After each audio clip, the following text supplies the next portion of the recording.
It's been a long and lonely trip, but I'm glad I took it, cause it was well worth it. Got to read a couple books and do some research before I reached my verdict. Never thought that I was perfect, always thought that I had a purpose. I used to wonder if I'd live to see my first kiss.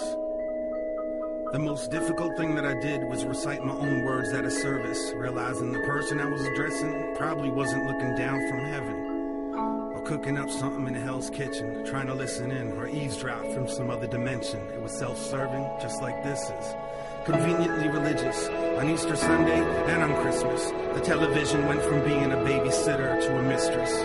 Technology made it easy for us to stay in touch while keeping a distance. So we just stayed distant and never touched. Now all we do is text too much. I don't remember much from my youth. Maybe my memory is repressed. Or I just spent too much time wondering if I'd live to have sex. I fell in love for the first time in 4th grade, but I didn't have the courage to talk to her.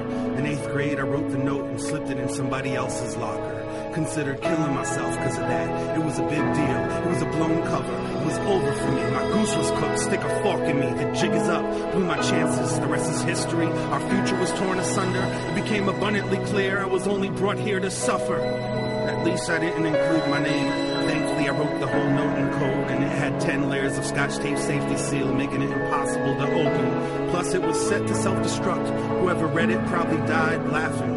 I wonder if they lived long enough to realize what happened. A year later, I came to understand that wasn't love that I was feeling for her. I had someone else to obsess over. I was older, and I was very mature. I forged my time signature while practicing my parents' autograph because I was failing math. Disconnected the phone when I thought the teacher would call my home. Checked the mailbox twice a day. The end of a long dirt road. Seemed to open a couple envelopes like I was in private detective mode. If you snoop around long enough for something in particular, you're guaranteed to find it. For better or worse, that's how I learned it's best to just keep some things private. It was the best of times.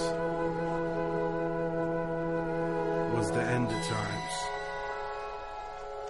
It was the best of times. It was the end of times.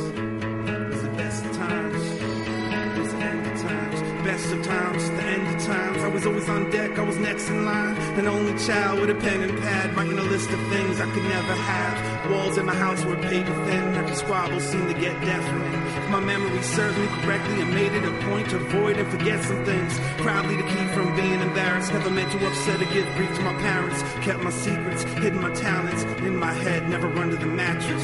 Therapy couldn't break me, never learned a word that would ensure safety, so I spoke softly. And I tiptoed off, and the door to my room was like a big old coffin. The way that it creaked when I closed it shut, anxieties peaked when it opened up, as if everything that I was thinking would be exposed. I still sleep fully clothed. It was the best of times.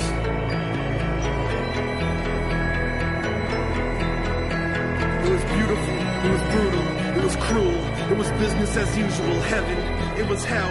Used to wonder if I lived to see 12. When I did, I figured that it was a